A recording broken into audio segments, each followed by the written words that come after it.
a gente teve uma perda de um aluno de graduação do 10º período. E a gente ficou, né, assim, todo mundo, e ele tava fazendo o internato de ginecologia e obstetrícia.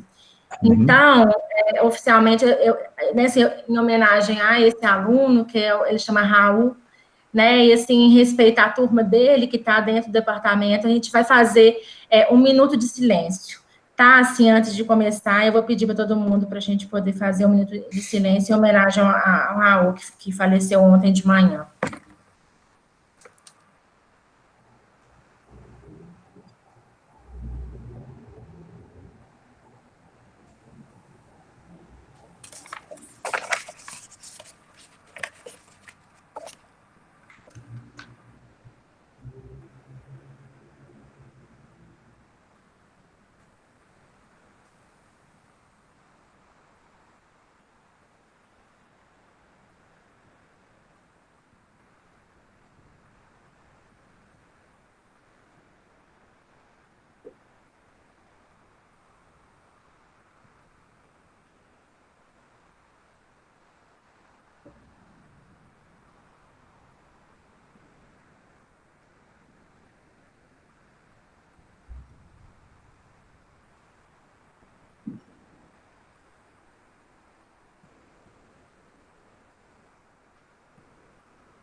Obrigada, viu, pessoal, pelo minuto de silêncio. Realmente foi muito triste ontem para todo mundo. Eu agradeço a colaboração de todo mundo. Vamos iniciar, então, né, assim, oficialmente, o Centro de Estudos de hoje, né? Hoje são 30 de outubro de 2020, e é um prazer enorme e uma honra, tá, professor Rufo, ter hoje aqui com a gente no Departamento de Ginecologia e Obstetrícia da Universidade Federal de Minas Gerais. O professor Rufo, ele atualmente é professor da Faculdade de Medicina da Universidade Federal de Goiás, onde ele coordena o programa de mastologia da universidade. Ele também coordena o programa de pós-graduação em Ciências da Saúde da Universidade Federal de Goiás e preside a Rede Brasileira de Pesquisa em Câncer de Mama. Como debatedor dele, para poder discutir, né, as atualizações e controvérsias no rastreamento do câncer de mama, a gente vai ter o professor Clécio Lucena, que é professor do Departamento de Ginecologia e Obstetrícia da Universidade Federal de Minas Gerais e é o atual coordenador do Serviço de Mastologia do Hospital das Clínicas. Muito obrigada a todos pela presença e por ter você aqui hoje, tá, professor Rufo? Fique à vontade. Doutora Mariana, muito obrigado. Pessoal, bom dia. Então, já aproveitando o gancho, eu dedico essa aula, essa apresentação ao Raul. E peço que ele, de onde estiver, nos ilumine aqui para os próximos acontecimentos do país, em termos de rastreamento, em termos de saúde da mulher e em termos de câncer de mama. Então, Raul, agora está com um pouquinho aí com você, de onde você estiver, a gente precisa que você, como estrela, nos ilumine. Eu tenho um conflito de interesse, e esse conflito de interesse é ser um servidor público federal apaixonado pelo Sistema Único de Saúde, mas não xiita. Essas são um slide que eu faço fazendo a compilação dos dados do Instituto Nacional do Câncer, Ministério da Saúde, nos últimos 8 anos aí. Então, a cada 2 anos é publicado os números. De uma maneira geral, nós acreditamos que haja um aumento de aproximadamente 1.000 casos de câncer de mama por ano, e se vocês observarem aí para esse biênio, aproximadamente em torno de um aumento de 6.000 casos por ano, agora nesse nesse biênio. Então, aumentou um pouco, talvez 2020, em decorrência da pandemia, não atinja o esperado desses casos pela diminuição do número de mamografias, de exames, de consultas, etc. Então, talvez isso fique um pouco aquém desse esperado. E o fato é que a mulher brasileira fica nessa queda de braço, com gestores políticos, com epidemiologistas, né, e sem saber, por certo, se faz rastreamento, se faz mamografia, quando começa, onde ir, principalmente se for no Sistema Único de Saúde, e como fazê-lo de maneira adequada. Essa apresentação ela vai ser extremamente voltada para o que nós temos no país. Eu peço desculpa se porventura faltar alguma coisa, e daí nós podemos, o Clécio vai poder nos orientar depois na discussão a respeito disso. Se vocês observarem isso aqui, são as ações prioritárias previstas para o Plano de Ações Estratégicas de Enfrentamento de 2011 a 2022. E tudo está aqui. Tudo. Se nós cumpríssemos, tudo estaria aqui e teríamos um rastreamento super legal no Sistema Único de Saúde. Então, em termos de rastreamento, ampliar o acesso à mamografia, de 50 a 69 anos.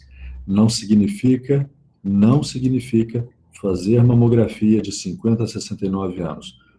A lei no país é para que a mamografia comece a ser feita aos 40 anos, e daqui a pouco a gente entra um pouquinho nisso aí. Mas ampliar.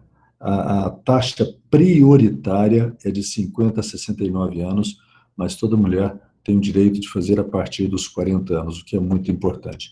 Nós temos hoje a capacidade de 38 milhões de mamografias que podem ser feitas. Se nós pegarmos mulheres de 40 a 69 anos, há 32 milhões de mulheres brasileiras. De 50 a 69 anos, há 19 milhões. Então, dá para fazer de uma maneira ou outra, dá para fazer certinho.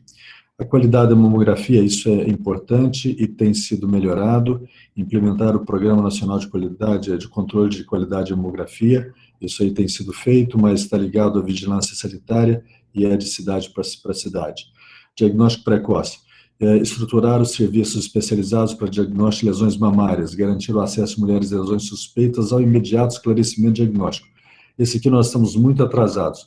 O pessoal de São Paulo tenta fazer o que é chamado de Casa Rosa, onde em um dia teria o diagnóstico de tudo, biópsias por agulha sendo feitas, etc. Então, talvez o Ministério da Saúde tenha que agir mais, fazendo com que as pacientes tenham acesso a biópsias por agulha. Isso está faltando e é uma das grandes dificuldades em termos de rastreamento do país nesse momento. Tratamento oportuno e de qualidade, esse aqui nós não vamos entrar nele. Comunicação e mobilização social. Essas estratégias aqui são fundamentais para que a mulher possa ir fazer sua mamografia. Isso falta uma implementação mais adequada, e esse é um programa que tem que ser governamental, ele não pode ser de outra forma. Capacitação profissional, esse também nós temos que sair de dentro da casca do ovo e ir para fora. Nós temos professores fabulosos para isso, aí, aqui, e em todos os cantos do país, e nós precisamos trabalhar de maneira mais adequada, e a União solicitar apoio e auxílio das universidades nas universidades federais e mesmo as estaduais, e a partir daí, então, fazer essa capacitação em a educação continuada, não só médica, mas de todas as equipes de saúde. Isso aí não tem dificuldade, é só montar um plano, uma estratégia que pode ser feita. A gente fala, ao final nós falaremos um tiquinho sobre isso. Informação, reduzir informações epidemiológicas, produzir informações epidemiológicas e aperfeiçoar os sistemas de informação e vigilância do câncer. Pessoal, é muito bacana hoje. Hoje nós temos dados governamentais, então vocês vão ver, nós temos quantas mamografias são feitas pelo Sistema Único de Saúde. Vocês verão nessa apresentação um número bastante importante de coisas do Brasil, do Sistema Único de Saúde. Mas da saúde suplementar é um pouco mais difícil, né? Então, esse é onde que nós precisamos ampliar um pouco mais. A gente volta a discutir para frente. Está tudo escrito ali. A definição do rastreamento, nós teremos dois tipos de rastreamento: populacional e o rastreamento oportunístico, que é o que é feito aqui no Brasil. No rastreamento populacional, um programa governamental. Então, você tem que ter o cadastro das mulheres, tem que ser enviada carta a todas as mulheres que atingem determinada idade.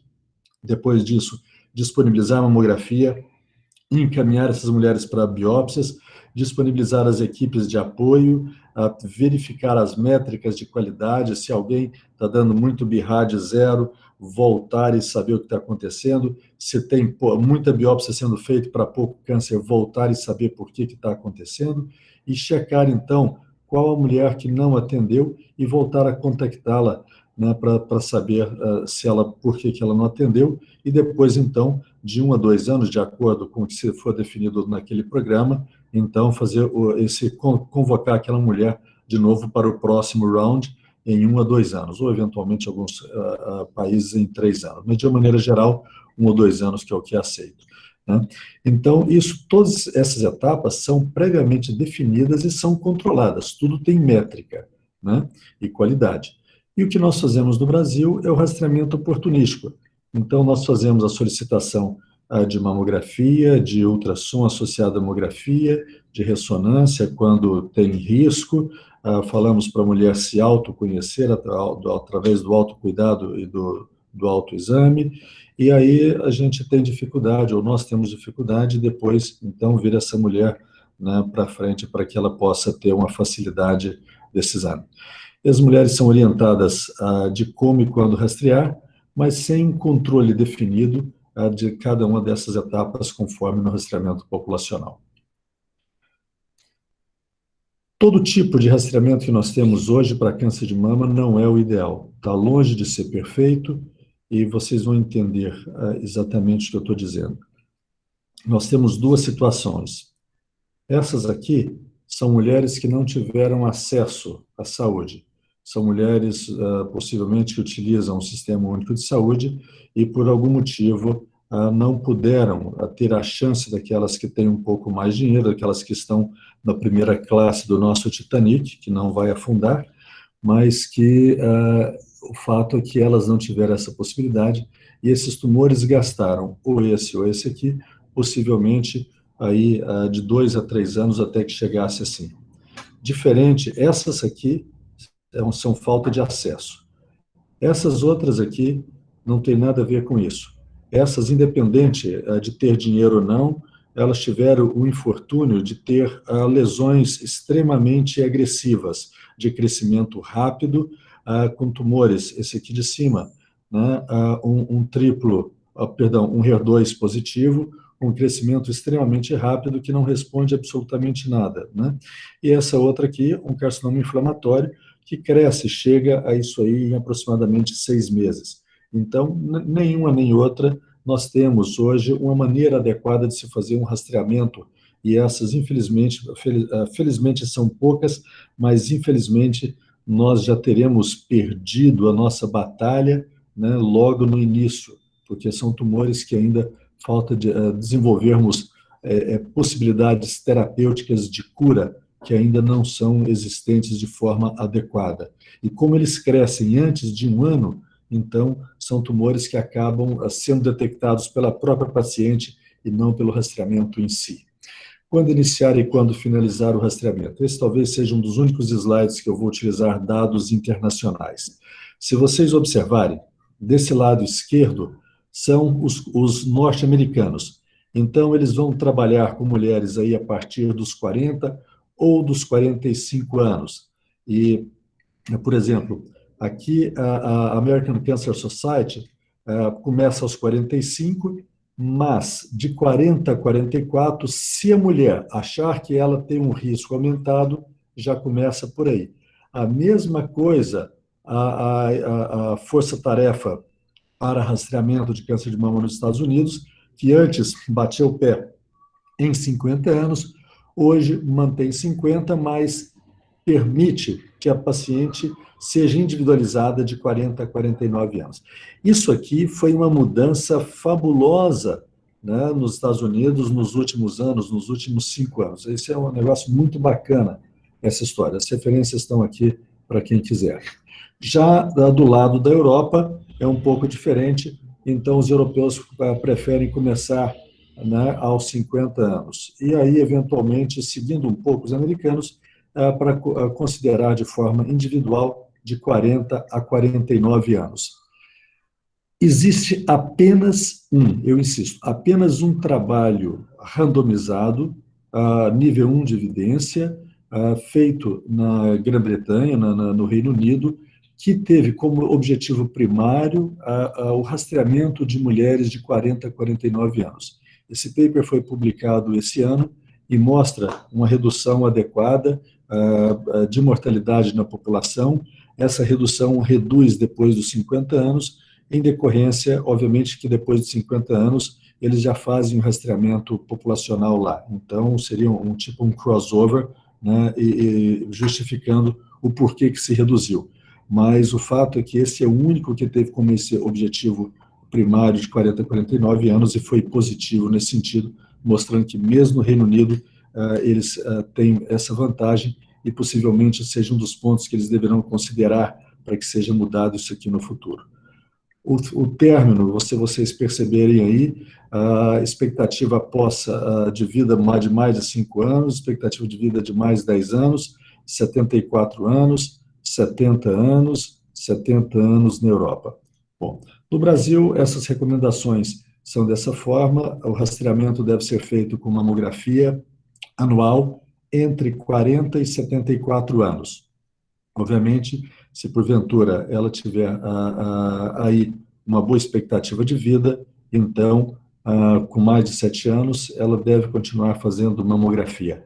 A ultrassonografia é apenas complementar à mamografia e a ressonância magnética vai ser utilizada nos casos de história familiar, de pacientes que tenham um risco aumentado. Mas para recomendações de mulheres de risco normal, a ressonância não entra.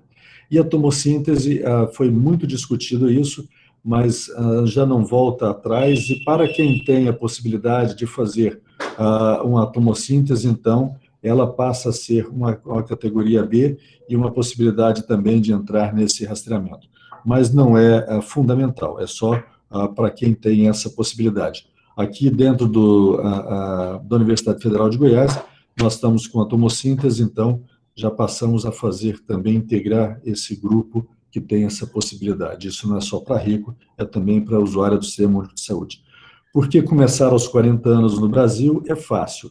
Esses são dados do Registro de Câncer de Base Populacional da cidade de Goiânia, é só o melhor registro do país.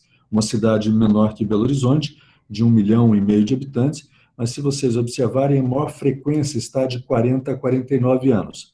E aqui, para vocês terem ideia, como pula daqui para cá, né? Então, aos 40 é o momento mais adequado de começarmos o rastreamento mamográfico no país. E é lei, então a mulher tem o direito. Ela pode ir ou pode não ir, depende dela querer. Mas o fato é que a lei está valendo. E essa é a grande justificativa. As dificuldades no acesso ao diagnóstico, a gente vai trabalhar com isso agora. Imaginem que vocês aí, como nós e como todas as mulheres no país, têm dificuldade de acesso. Então, o tempo entre o encaminhamento do médico generalista até a primeira consulta varia e é um dos primeiros óbices que a mulher enfrenta. Então, de maneira geral, é dito que entre 1 a 2 meses para ela chegar, consultar, né, a saúde da família e depois chegar, ou então, de um posto de saúde até chegar a um especialista. Então, isso vai de 1 a 2 meses. Depois dessa fase, aí tem o tempo entre o pedido, né, do exame, daqui do especialista, que vai pedir o exame, e a realização dos exames diagnósticos. Aí, pasmem, aí nós estamos falando mais aproximadamente 2 meses. a associação de pacientes aí em torno de 1 mês, mas aqui nós estamos falando 2 meses. Então, 1 a 2 meses, mais dois meses aqui, nós nada tem 3 meses dessa paciente com um nódulo na mama, de uma maneira geral, sentido, porque às vezes ela não teve oportunidade de fazer mamografia por algum motivo. Tempo de liberação dos exames necessários, mais 50 dias, mais 2 meses. Então, 3 meses, mais 2 meses, 5 meses. E aqui, para confirmação do diagnóstico, né? E aí até o especialista para começar a trabalhar, etc., para ser tratada, mais 30 dias. A mulher no SUS gasta aproximadamente 6 meses. 6 meses. Em 6 meses, um tumor normal, não vamos falar dos maus, mas vamos falar de um tumor normal. Ele já fez 2 duplicações tumorais. Isso significa que um tumor de 1 centímetro já passou aproximadamente para 2 e depois para 3 a 4 centímetros. Um tumor de 2 centímetros palpável já não é mais um T2, não é mais um T1, eventualmente ele já será um T3. Então, isso é o que acontece no Brasil como um todo, em termos de sistema de saúde. E aí, então, quando se publica, né, alguns epidemiologistas falando que o rastreamento no país tal, não está adiantando nada por causa disso. Não é que o rastreamento seja ruim, é que o atual modelo que nós estamos impondo acaba, assim, geralmente aumentando. Isso aqui são dos registros de câncer de base hospitalar, né? Publicado pelo grupo da GUNAR, e mostra aqui um aumento, né, dos casos de estágio 1, mas não reduz estágio 4, não reduz estágio 3 e só diminui estágio 2.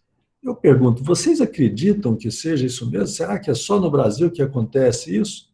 A resposta é não. Eu vou mostrar para vocês mais no final dessa apresentação. Até lá, vocês vão prestando atenção e não se percam tanto na história. Aí eu fiz questão de fazer o seguinte, peguei as últimas séries publicadas, né, e nós vamos trabalhar um pouquinho nisso aí, aos 18 minutos do primeiro tempo. Então, olha que interessante, eu peguei aqui a C. Camargo, que é um hospital misto, mas atende muito privado. Aqui, Rede SUS em São Paulo, Hospital Pérola Byton. Aqui, uma rede privada do Rio de Janeiro, COI. Aqui, Moinhos de Vento, privados de Porto Alegre.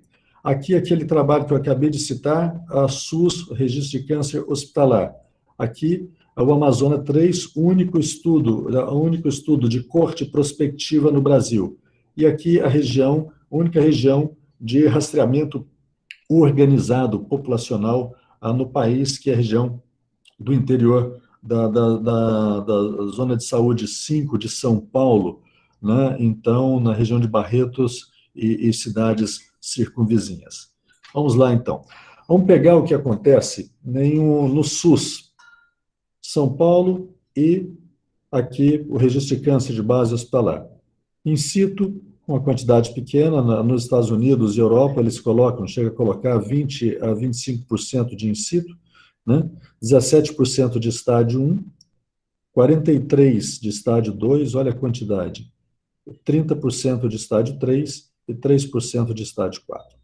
Vamos pegar logo aqui embaixo, uma privada, uma clínica privada no Rio de Janeiro. O Rio de Janeiro não tem uma organização tão grande de saúde quanto tem São Paulo, mas as clínicas privadas, olha só, 42% de estágio 1. Compara com o SUS, mais do que o dobro.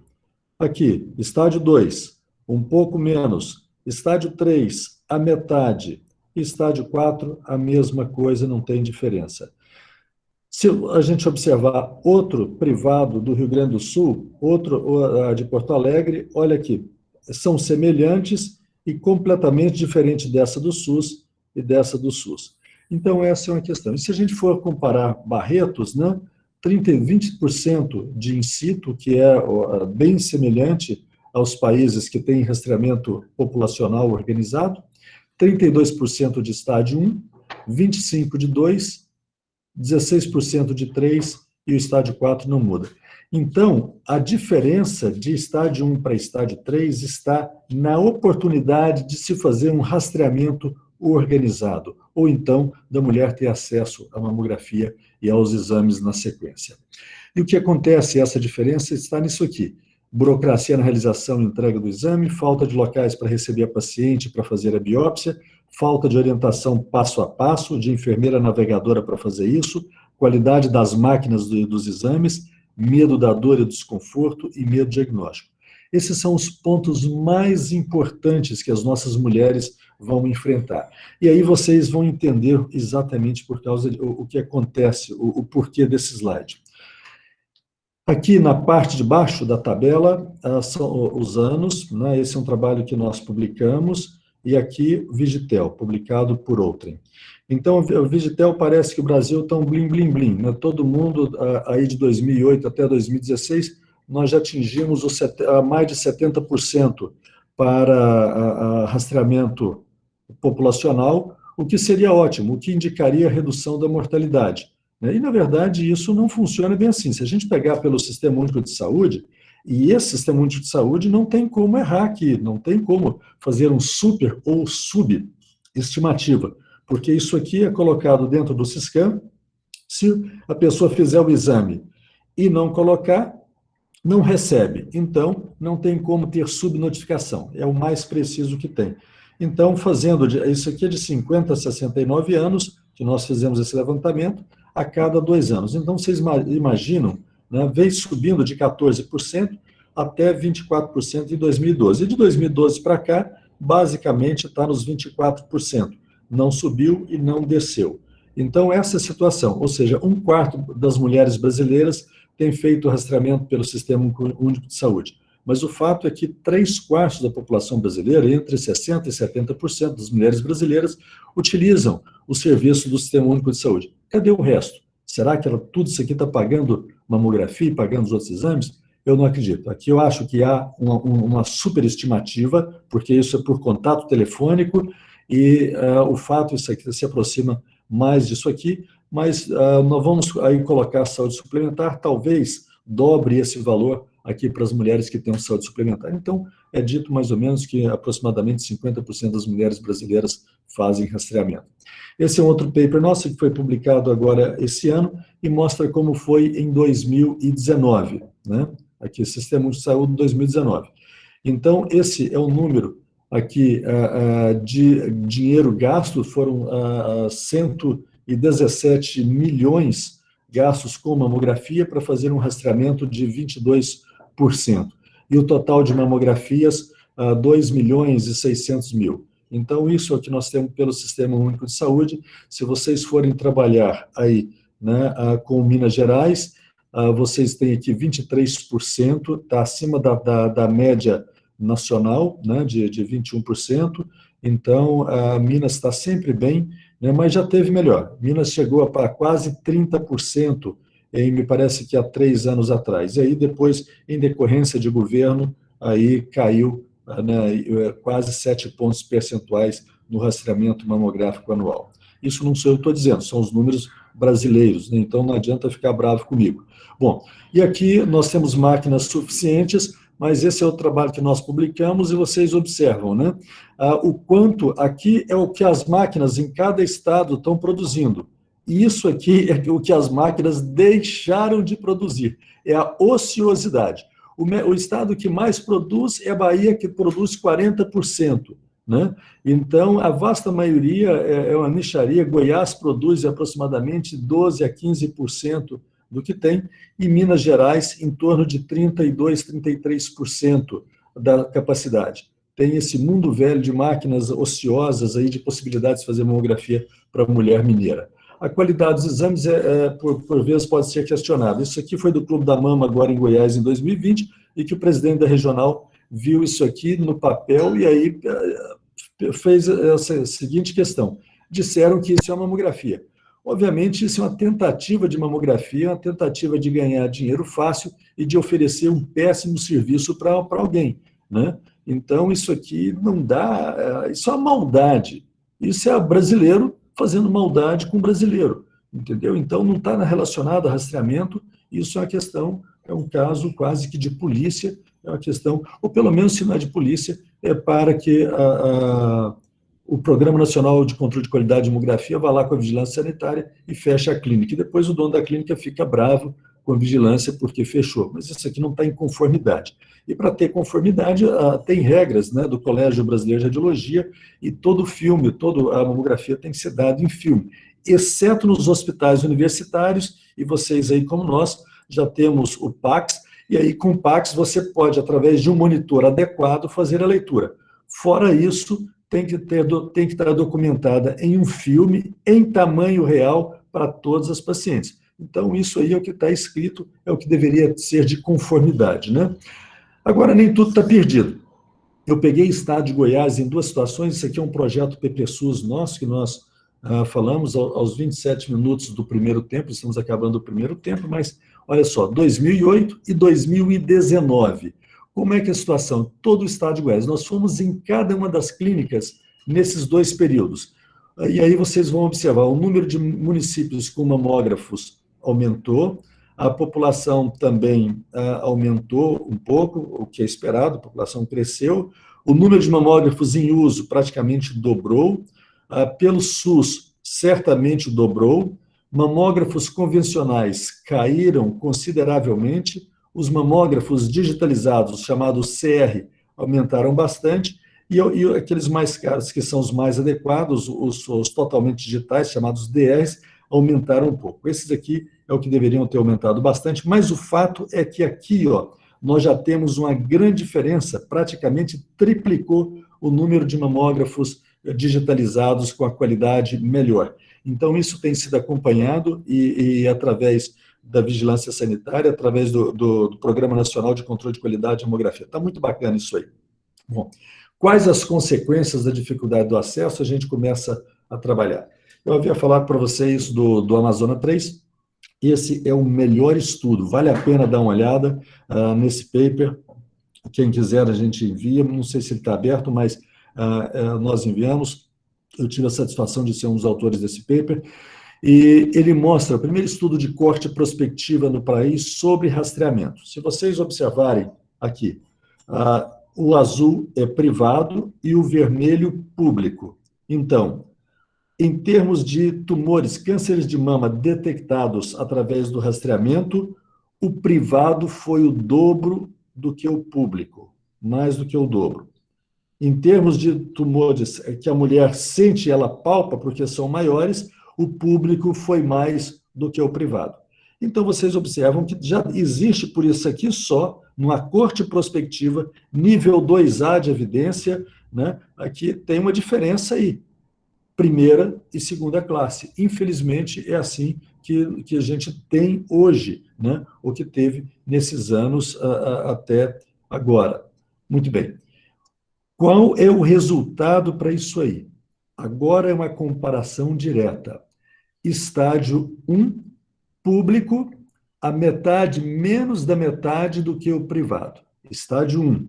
Então, aquilo que eu mostrei para vocês agora é a comparação direta, né? E mostrando aonde está a diferença. Estádio 1, quem tem dinheiro, quem pode ter um plano de saúde ou pagar, tem muito mais chance de detectar um tumor ainda que não seja palpável, ou seja, detectado através do screening, né?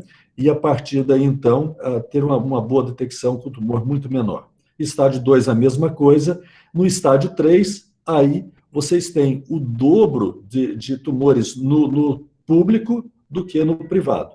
E pela primeira vez, pessoal, pela primeira vez, se nota uma diferença no estádio 4.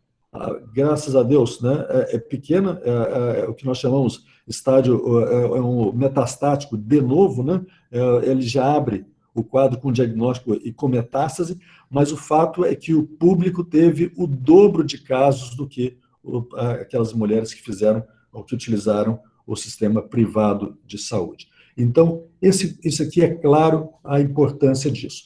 E essa diferença fica claro quando vocês aí, na Universidade Federal de Minas, determinam, né, que a mulher que é tratada, a sobrevida mulher que é tratada por câncer de mama no sistema público de Belo Horizonte tem uma queda de mais de 10% sobre aquela que é tratada no sistema privado, com um hazard aqui de ponto, de um hazard de 2,2, ou seja, A mulher tem 2 vezes mais chance de estar viva aí depois de 10 anos no sistema privado do que no sistema público. É Belo Horizonte. Isso aqui não estou dizendo, é Belo Horizonte que está colocando isso aqui. Então, isso é importante. Esse mesmo número de Belo Horizonte foi feito numa corte retrospectiva chamado Estudo Amazônia 1. E aí, aqui está muito mais relacionado à chance de tratamento. Estágio 1 e 2 semelhantes, mas chance de tratamento. Quem teve no sistema público, obviamente, teve uma pior sobrevida do que aquela que teve no sistema privado para o estágio 3. Aqui agora é estágio a estágio, então não é rastreamento, mas é tratamento. Muito bem. Bom, como é que a gente vai aplicar isso, né? O dinheiro que nós temos no Brasil, como é que tem sido aplicado isso aí? Olha só, se nós pegarmos a mulher na pré-menopausa, em estágio 1, isso aqui é o que foi consumido em 2016. Estágio 1, consumidos aí em milhões de reais, aqui 11 milhões. E estágio 2, 34, e estágio 3, 55. Na pós-menopausa, isso ainda aumenta mais, né? O número de mulheres é maior, mas se vocês observarem, 49 milhões no estágio 1, 72 no estágio 2 e 93 no estágio 3. Observem só, se nós trazermos ou trazermos é ótimo, hein? Isso é coisa de goiano mesmo, né? Me perdoem, eu sou mineiro que já estou agoianado. Então, se nós trouxermos aqui esse número, esse estágio 3, para cá, eu estou dizendo para vocês que nós conseguimos gastar a metade desse dinheiro e ainda sobrar dinheiro para investir muito mais em rastreamento, em questão organizacional.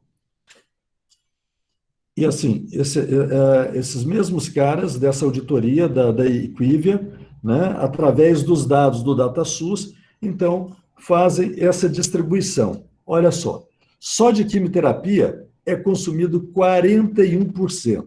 Se nós pegarmos aqui parte desse estágio 3, que não precisarão de quimioterapia, e aqui, eventualmente, até 40% pode não precisar de quimioterapia, nós certamente deixaremos de gastar 40% para gastar em torno de 30%, entre 25% e 30%. Vocês imaginam 10% colocado aqui em termos do diagnóstico? Mais que dobraria a possibilidade de procedimento diagnóstico, ou seja, daria para fazer um mundo velho de casas para biópsias, para fazer qualidade, exames com qualidade e tudo isso. Então, é só para vocês terem uma noção, né, do gasto como é e de onde ele poderia ser melhor empregado.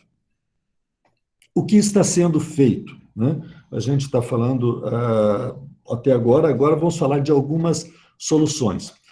Uma das grandes soluções que estão aparecendo nesse momento é o Programa Educacional de Saúde Digital. Esse é um programa do Ministério da Saúde e que permite que tudo que está lá no papel seja trabalhado, só que agora de forma digital. Alguns cursos estão abertos, no momento o curso 2 está aberto, é um curso gratuito, então vale a pena quem quiser trabalhar isso aqui. Mas da seguinte forma, eles revisitam um caso que é chamado o caso de Ana.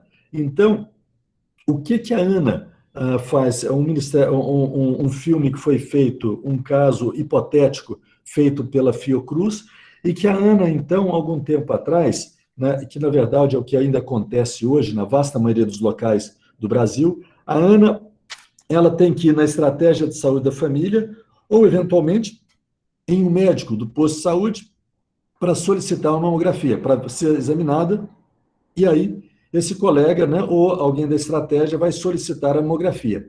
Daí a Ana vai pegar esse pedido, levar na central de regulação, em São Paulo chama CROSS, aqui chama Central de Regulação, aí possivelmente a mesma coisa, e ela vai marcar essa mamografia. Aí ela tem que perder um outro dia para fazer o exame, a mamografia, que nem sempre está perto da casa dela. Pelo Ministério da Saúde pode estar até 50 quilômetros. De uma maneira geral, principalmente se estiver no interior, vai dar mais do que 100 quilômetros. E depois, então, ela volta para casa. Depois ela tem que ir um quarto dia, a Ana tem que ir um quarto dia pegar esse resultado. E depois tem que marcar um quinto dia para mostrar o resultado para o médico que pediu esse exame, para só depois, então, ser encaminhada, né, para assistência especializada. Por isso é que gasta 2 meses nessa história, às vezes mais. Bom, com esse programa de saúde digital, isso já é uma base para o rastreamento populacional. Então, a Ana agora, né, ela já vai na estratégia de saúde da família, ou eventualmente no posto, e de lá, já entre os dados dela, ela já sai de lá com a data marcada da mamografia. O que ela precisa fazer? Ir fazer a mamografia, não tem que passar mais em outro lugar, já está tudo dentro do sistema. Ela vai, faz a mamografia e volta para casa. Daí, o laudo da mamografia é encaminhado diretamente para o médico que solicitou. E esse médico que solicitou, então, já manda uma mensagem no celular da Ana, dizendo que a mamografia está ótima, para ela repetir daí a 1 ano ou 2 anos, de acordo com o que for necessário, né, que o Ministério da Saúde resolver. E se porventura a Ana tiver alguma alteração na mamografia, então o sistema já gera um dia falando com quem ela deverá se consultar com o médico especializado. E a partir daí é só pedir, esse médico já vai pedir a biópsia, o que vai facilitar muito. Em outras palavras, com esse programa, sem aumentar praticamente custo nenhum, só fazendo organização e dando a questão digital, né, essa questão de informatização ao que nós já temos, organização, é possível se reduzir pela metade de dias o número que se espera para 5 passos hoje. E o que se quer aqui, uma métrica, é que se dobre aquela questão de rastreamento, que passemos aí de 22%, 24% no Brasil para aproximadamente 50% de mulheres que fazem um rastreamento adequado. Aqui, pessoal, é aquilo que eu falei. Está tudo escrito, só falta nós organizarmos. Mamógrafos nós temos, a qualidade dos mamógrafos já melhorou bastante.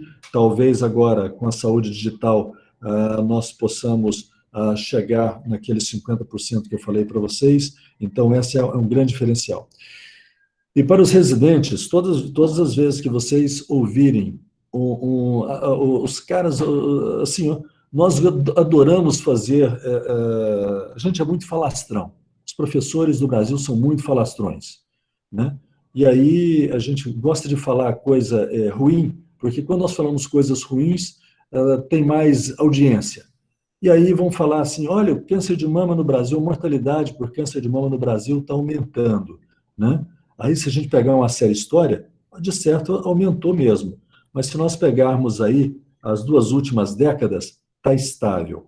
E 5 cidades, essa redução, já existe redução da mortalidade por câncer de mama, incluindo Belo Horizonte, Porto Alegre, cidade de São Paulo, cidade do Rio de Janeiro e Recife, né? A cidade de Goiânia já tem uma estabilização, ainda não tem uma redução de mortalidade. Então, não aceitem, sabe, que os falastrões falam, pô, está aumentando, queiram vender uma situação ruim. Está muito melhor do que foi no passado. O rastreamento mamográfico reduz a mortalidade em mulheres de 40 a 50 anos até 25%. Temos capacidade instalada para realizar mamografia em todas as mulheres brasileiras, não tem problema. A maior prevalência do câncer de mama no Brasil é de 40 a 50 anos. Alta taxa de detecção de tumores avançados, essa é uma realidade ainda hoje, que deve mudar no futuro próximo, mas é muito melhor do que foi no passado. O autoexame não mostrou benefício em termos de sobrevida, mas, eventualmente, no Brasil, nós ainda temos que falar muito sobre o autoexame, uma vez que 60% das mulheres, principalmente se usuárias do SUS, ainda fazem uso desse método. E nós temos que amar o SUS mesmo. Essa aqui é uma pessoa que trabalha no Sistema Único de Saúde e que é de carreira, e eu fiz questão de colocar essa foto dela. Nós estamos fazendo um projeto aqui em Goiás para ter uma governança melhor sobre isso, e ela anda, eu achei muito elegante, porque ela anda com isso. Muitas vezes, né, as pessoas andam com o nome dos seus parceiros no pescoço. ela anda com o SUS no pescoço. Eu achei de extrema elegância. E é isso, então. Eu espero vocês aí no Brazilian Breast Cancer Symposium, de 13 a 15 de maio de 2001, presencial ou virtual. Professora Mariane Clécio, com vocês aos 41 minutos do segundo tempo. Perfeito, professor Rufo, excelente. Muito obrigada, né? Assim, super rica apresentação e, né? Muito obrigada. Professor Clécio, fique à vontade e depois que o professor Clécio, né, se colocar, já tem pergunta no chat. Se alguém quiser depois perguntar e abrir a câmera, fique à vontade.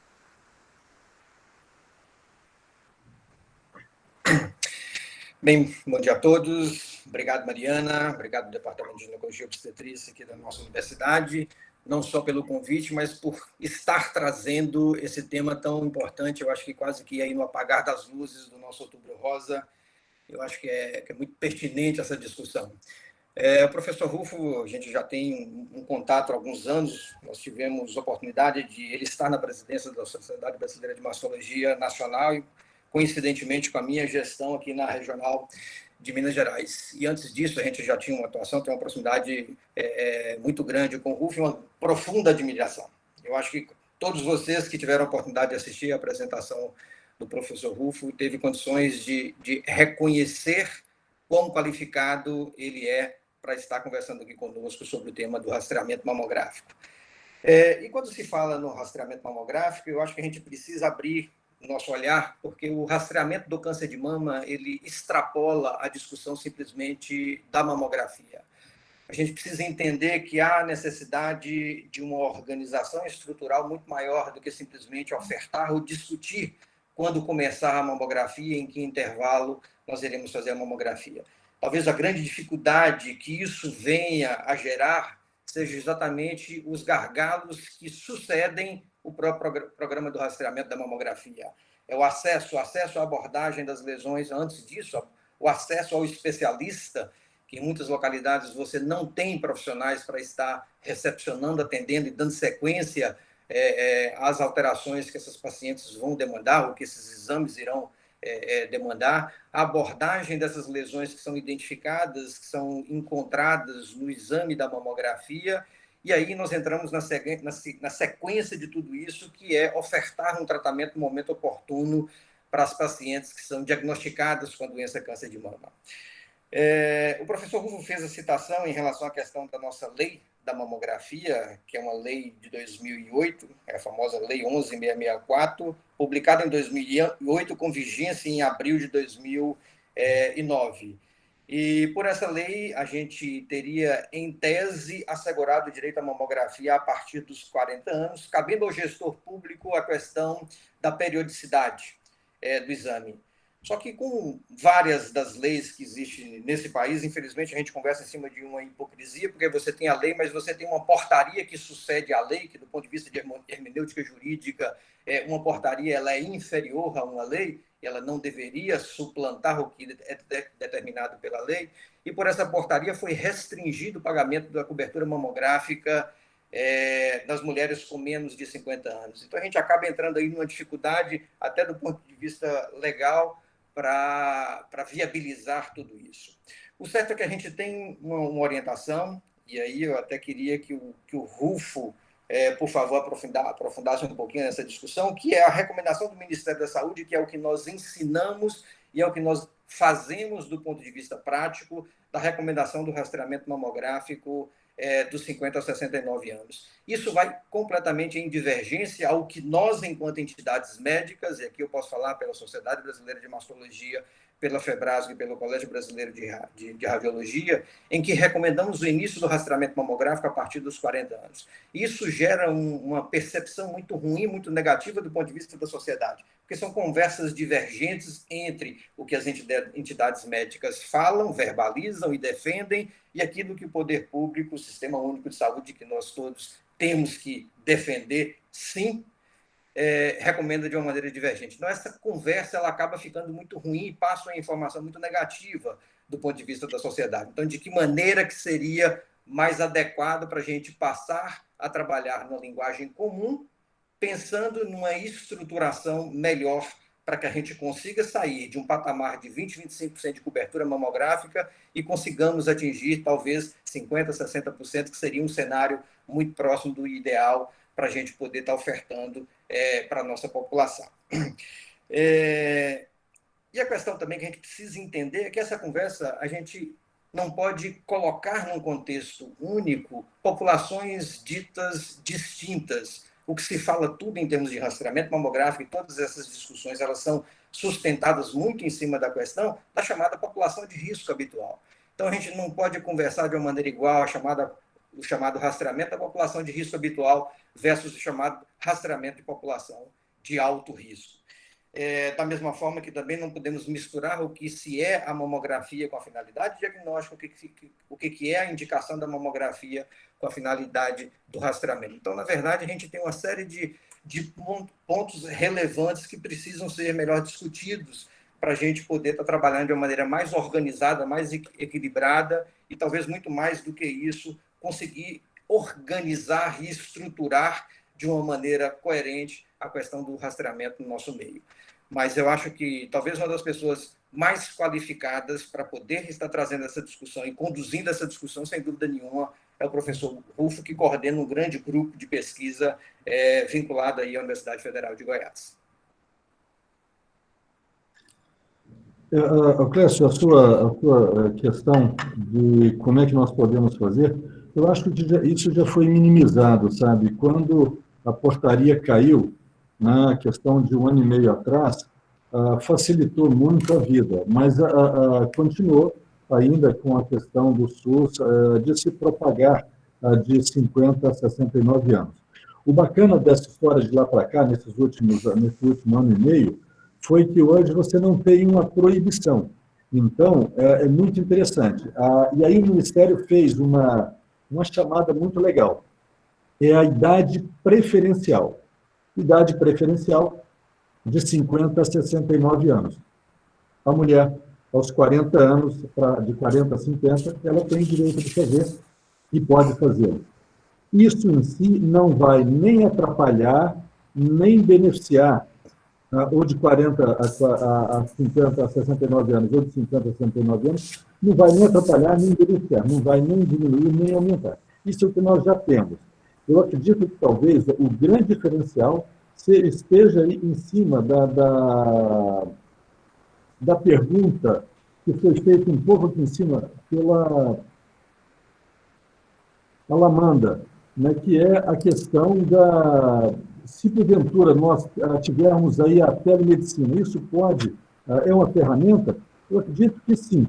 Essa pergunta dela é fundamental. A telemedicina, e mais do que isso, como eu falei, se nós conseguirmos organizar através do Banco Nacional de Dados em Saúde, isso aí, e fazendo a informatização disso, aí eu estou certo que aí sim será o grande diferencial e uma das estratégias para isso, uma das métricas será subir aí dos 20 e poucos % para quase 50%. Não precisa de nada mais do que organizar, informar e organizar. É isso que precisa muito mais do que uma discussão. E, obviamente, depois disso, aquilo que você falou. O rastreamento é muito mais do que só fazer mamografia. É fundamental que se dê a possibilidade dessa mulher ter um local adequado para que ela possa fazer a biópsia daquelas que tiverem a necessidade. Mariana, se quiser abrir aí. Excelente, gente. Muito obrigada, viu? Acho que, então, já respondeu a professora Alamanda aqui, né? O professor Rulfo já respondeu a pergunta da professora Alamanda. Professor Fernando, fique à vontade aí.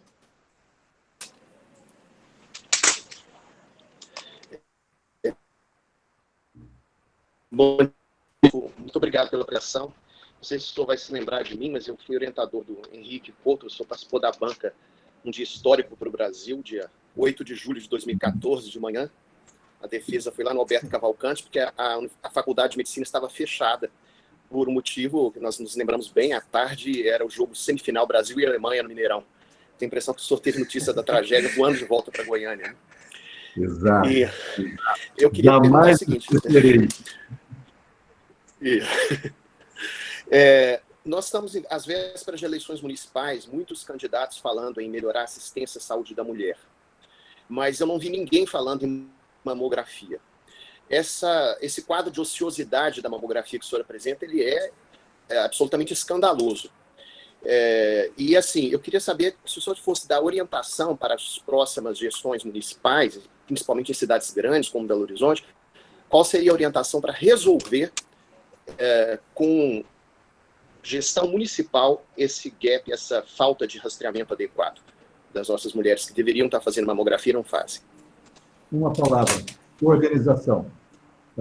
Aquela menina que está com o SUS no pescoço, eu sentei com ela é da gestão atual. A Goiânia tem aproximadamente, o estado de Goiás, né? Tem, vocês viram lá, é a metade de Minas em termos de rastreamento pelo Sistema Único de Saúde. Gira em torno de 11% a 12%. É quase que uma piada nacional, né? Então, é uma tristeza. E nós temos, a nossa ociosidade é muito maior do que a de vocês. E por que acontece isso? Simplesmente falta de organização. Então, se porventura o Tico falar com o Teco, se porventura o gestor de saúde organizar com as fontes, né, que fazem, com os serviços do SUS e aqueles parceirizados que existem, e tem mamógrafo bastante, e não vai faltar mamógrafo pelo Sistema Único de Saúde para a mulher que queira fazer, para chegar até os 50%, certamente, independente da idade que vai se começar. Então, o que falta é uma palavra: organização. Esse gestor precisa fazer com que um fale com o outro e, principalmente, fazer que a informação seja digital, fazendo com que tirar todos esses passos intermediários dela ter que ir buscar um check-in, depois marcar a mamografia, depois pegar essa mamografia. Ela perde hoje 5 dias para fazer isso, uns 5 dias de trabalho, 5 dias que ela vai faltar ao trabalho, deixar filho para trás, marido chato para trás, essas coisas aí que acontecem. Então, só organização, é só informatização do que nós temos. E no topo dessa história, aquilo que o Clécio falou: organizar quem vai fazer a biópsia na sequência. E tem um pouquinho mais. Aí precisaria de ter uma dotação orçamentária para a vigilância sanitária, para que eles pudessem, de fato, agir no controle de qualidade da demografia como polícia, que de fato são, mas que falta uma dotação orçamentária para isso.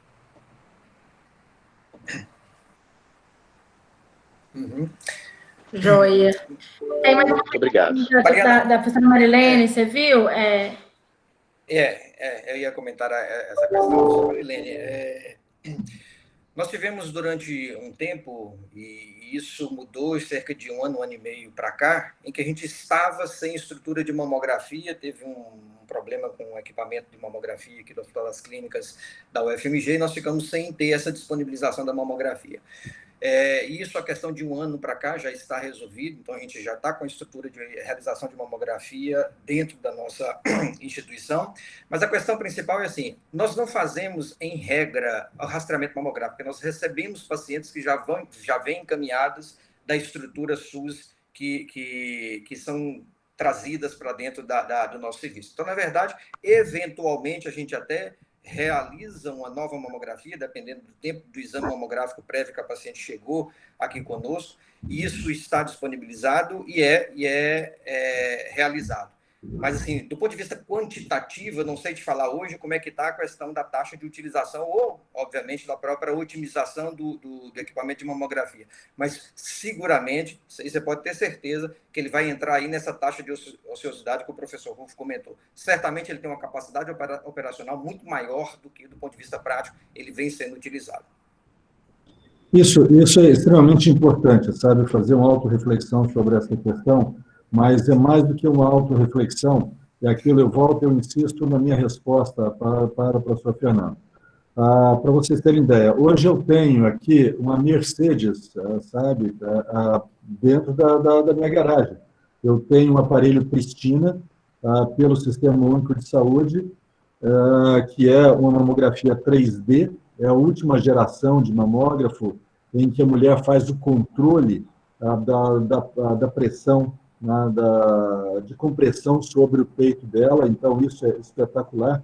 Eu tenho sala sensorial, onde ela vai fazer mamografia e ela escolhe quais as imagens que ela gostaria de ver, quais os sons ligados àquela imagem e qual o aroma, inclusive, para vocês terem uma ideia dessa história. Está tudo aqui pelo Sistema Único de Saúde. E com a sala que não está fazendo a mamografia, não faz a metade das mamografias que poderia fazer. E por que acontece isso? Porque falta uma organização entre a gestão municipal e a gestão da EBSER, do HC EBSER, para que haja, né, essa contratualização adequada e que as mulheres tenham esse circuito de forma adequada. Então, eu tenho Mercedes, mas falta os ocupantes dessa Mercedes e combustível para essa Mercedes. A mesma coisa, por exemplo, nós conseguimos também, através de parceria público-privada, a mamotomia. Tem uma mesa dedicada, show de bola, um espetáculo. Mas o que falta? Falta codificação para fazer mamografia pelo Sistema Único de Saúde. Né? E aí, isso é uma das coisas que nós estamos tentando. Eu ofereço cor-biópsia dirigido por ultrassonografia, mas a secretaria não consegue ver as cor que eu estou fazendo. Então, é uma questão de gestão, de comunicação entre a gestão do HC-EBSER com a gestão da Secretaria de Saúde. Se nós conseguirmos fazer esse link para qualquer governo, e aí por isso, Fernando, que eu falei da questão organizacional, se a gente conseguir fazer esse link, melhorará consideravelmente qualquer situação que nós tenhamos hoje, sem gastar dinheiro a mais. É incrível. A professora Marilene, então, ela colocou lá, se quiser abrir a câmera, viu, professora Marilene? Que a gente pode, então, rever, né, o protocolo de rastreamento do câncer de mama na ginecologia geral, dentro, né, e melhorar e otimizar o mamógrafo do serviço. Eu acho que é isso que a gente pode fazer dentro de casa, o trabalho, né? Então, se dentro de casa, se dentro da HC, nós podemos ampliar o acesso e melhorar o rastreamento, por que não fazê-lo, né? Então, é só... Desculpa, professor Rufo, mas a gente aproveita essas reuniões e faz a discussão interna também, né? Dos nossos protocolos e da nossa condução com relação aos residentes e com relação à graduação também. Eu não peço desculpa, não. Na verdade, essa é uma questão séria. E talvez o que acontece é o seguinte, vocês vão fazer dos ambulatórios daí a solicitação e ela terá que pegar o check-in e fazer essa mamografia em outro lugar. Exato. Então, é uma grande dificuldade, e isso é aquilo que eu falava, sabe? Mesmo que nós queiramos, se não houver uma questão de gestão, sabe, de organização de gestão, nós não vamos conseguir, porque nós vamos pedir e ela vai ficar impactada por tudo aquilo de ruim que eu falei, por toda a burocracia que ela fica exposta, né? Se porventura nós conseguirmos tirar, e aí eu acredito que seja igual aqui, eu não posso fazer, porque o sistema é universal e todas têm que ser iguais. Então, eu não posso passar do meu na frente de outra paciente que já tem o pedido de mamografia prévia. Então, é por causa disso que o sistema vai falar, olha, a fulana, a Maria que fez em outro hospital, solicitou em outro hospital, está na frente. A sua que foi solicitada no seu hospital está logo depois da Maria. Então, ela vai ser depois, às vezes, não vai cair no meu hospital. Então, isso hoje, ele precisa ser melhorado, sem comprometer essa universalidade e essa equidade que o SUS precisa, né, e que é uma das grandes benesses dele, mas nós precisamos ter, através de gestão, essa organização para que, de fato, funcione e para que, no ambulatório, vocês possam solicitar e o exame possa ser feito de maneira adequada, em tempo bom, com a qualidade boa. Obrigada, professor.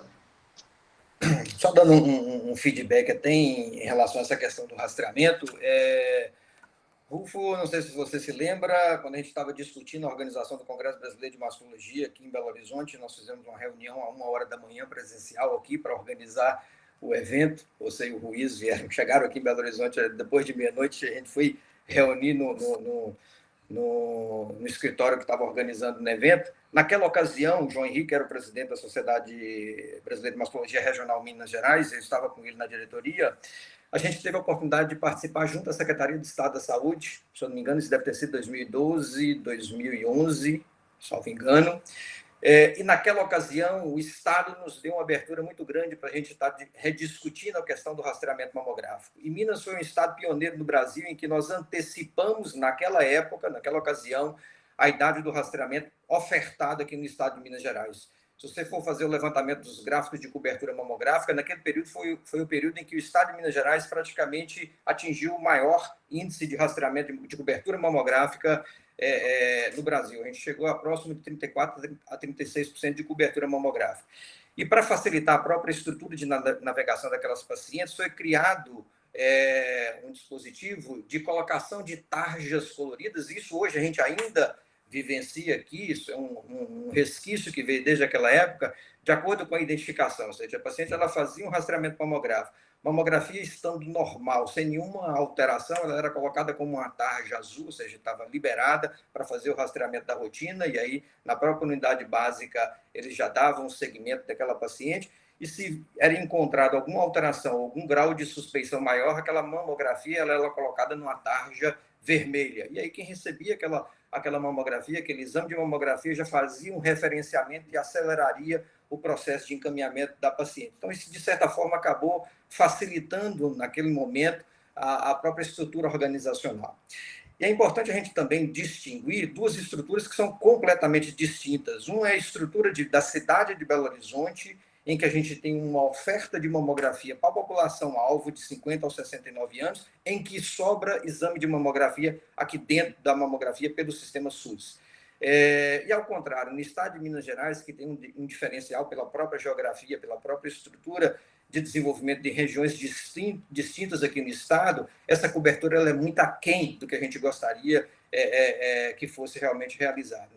Em que você tem cidades com 200, 300 quilômetros de distância para ter acesso a um equipamento de mamografia e outros em que você tem a oferta de 3, 4, 5 equipamentos de mamografia para dar cobertura a uma população muito mais restrita.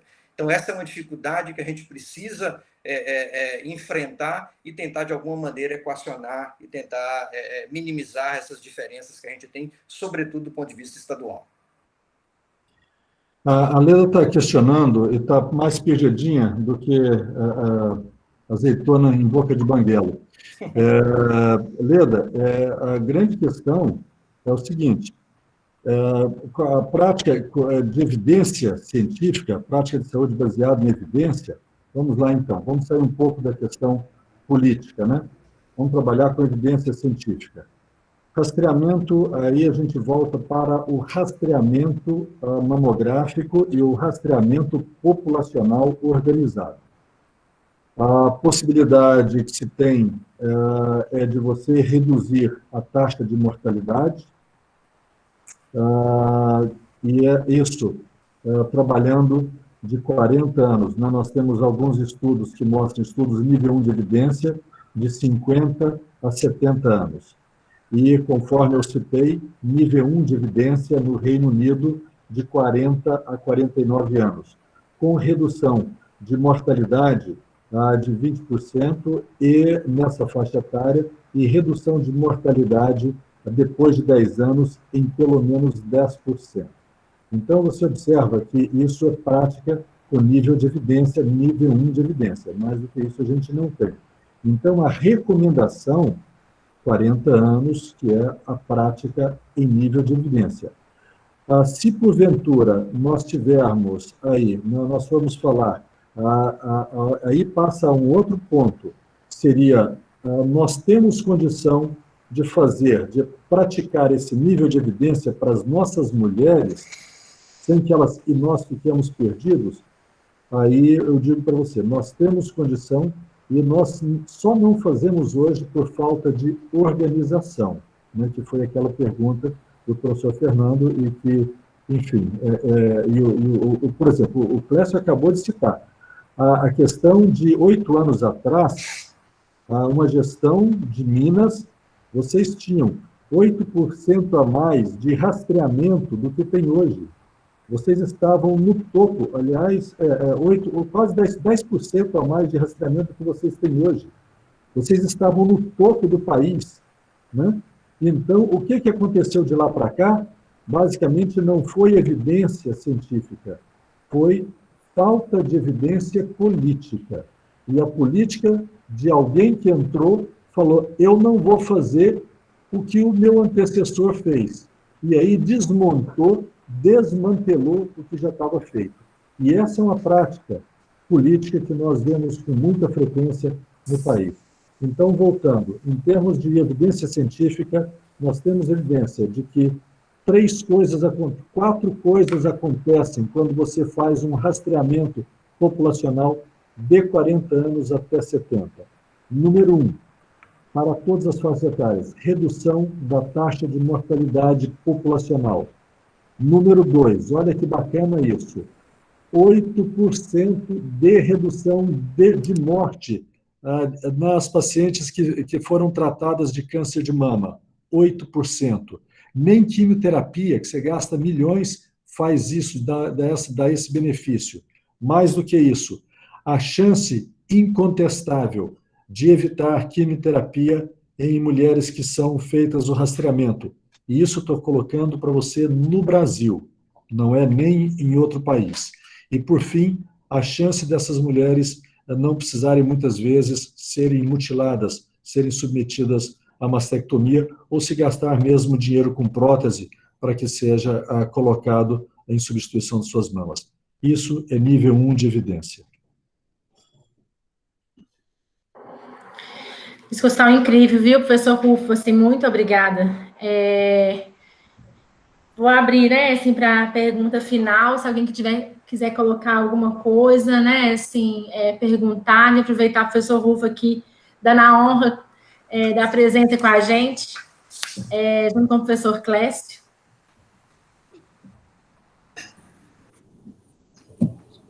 Mariana, eu só quero mesmo agradecer as palavras do professor Rufo, e eu, enquanto obstetra, eu não tinha conhecimento de todas essas dificuldades aí para o rastreamento do câncer de mama, né? Algumas coisas a gente tem noção, mas não tinha visto em números ainda. Muito importante isso que o senhor nos trouxe hoje.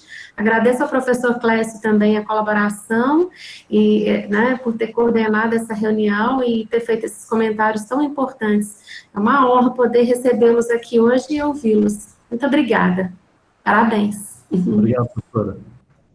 Professor Rufo, a professora Eure é a nossa chefe do departamento atual. Ela que falou agora.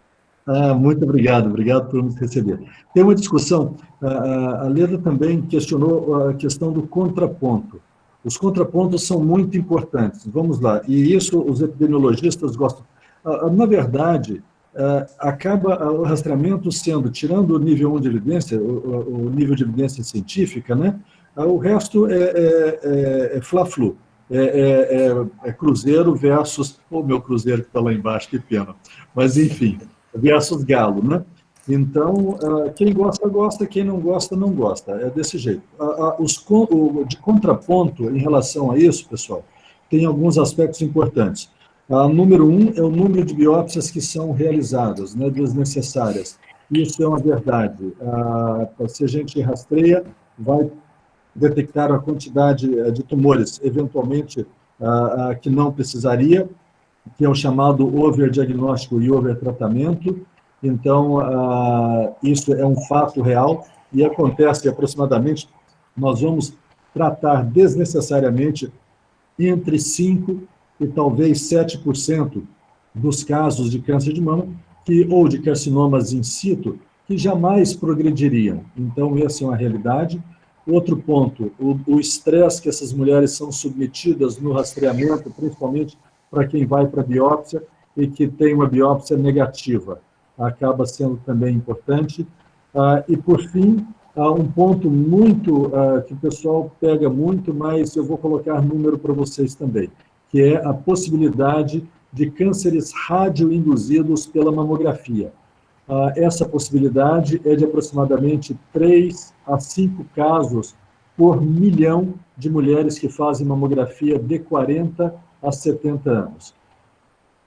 Isso existe, mas o fato é que, se nós pegarmos aí as quase 800 vidas que serão salvas e deixarão de morrer por câncer de mama, por terem feito mamografia, um rastreamento adequado, essas 800 vidas são muito maiores do que as 3 por tumor radioinduzidas, né? Então, isso é um fato. Para vocês terem ideia, se a gente fizer tamoxifeno para tratar câncer de mama, nós temos a possibilidade aí de 4 casos por 1000 que acontecem em câncer de endométrio induzidos pelo uso de tamoxifeno, né? Para salvar a vida de aproximadamente 80 mulheres por 1000. Então, são riscos que nós corremos e que ninguém questiona, muito pouca gente questiona o uso do tamoxifeno para tratamento de câncer de mama. Mas 800 vidas salvas para 3 levadas por radioindução de câncer é muito maior. Então, esses são os contrapontos, né, que a gente coloca, mas eu tenho viés. O meu viés, eu sou torcedor, né, do rastreamento mamográfico. E, Leda, uma coisa, a mulher tem direito, né? Eu, por exemplo, como homem, eu tenho direito de fazer PSA.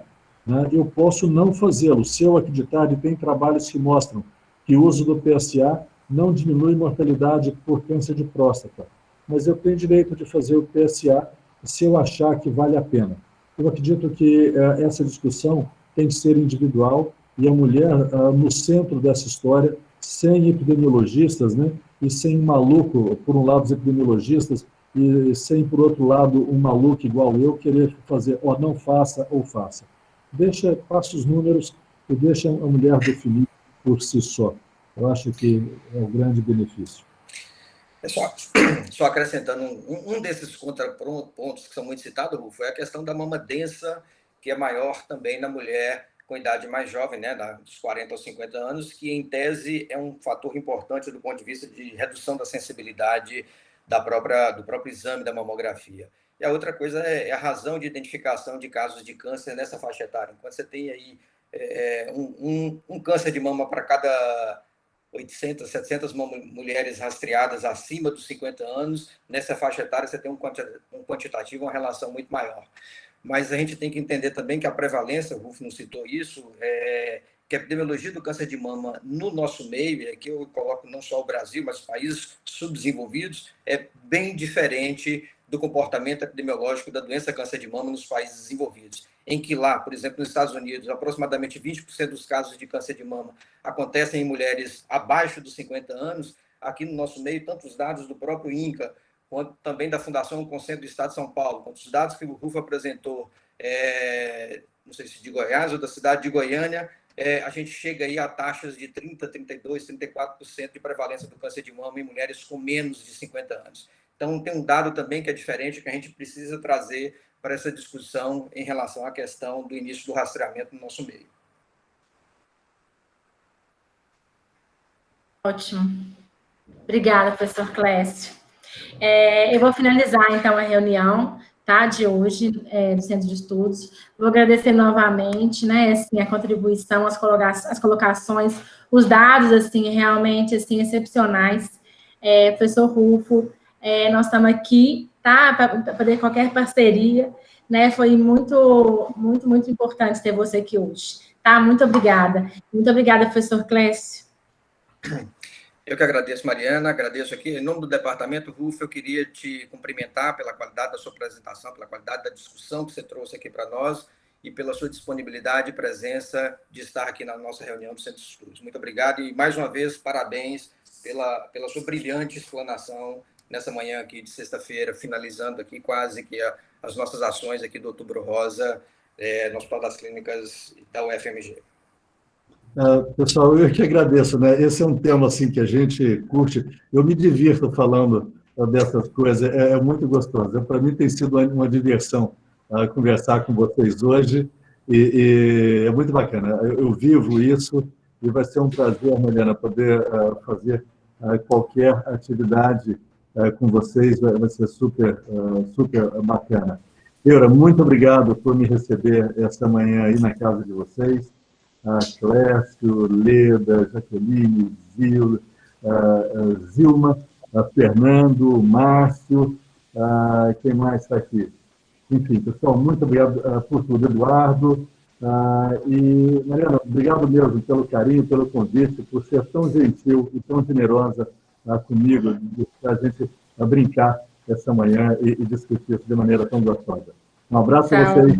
A Goiânia e Belo Horizonte ainda tem muito de pandemia, então não vamos vacilar, né? A Lamanda também, obrigado, viu, pelo questionamento. Não vamos vacilar aí na pandemia e ficar com a máscara. Hoje eu estou em casa, né, mas daqui a pouco é N95 para cima e para baixo, para evitar, né, que as coisas aconteçam. Um abraço a todos e que possamos nos encontrar em breve aí. Obrigada, pessoal. Muito obrigada. Ótimo final de semana, viu? Bom fim de semana para todo mundo. Obrigada. Ótimo dia.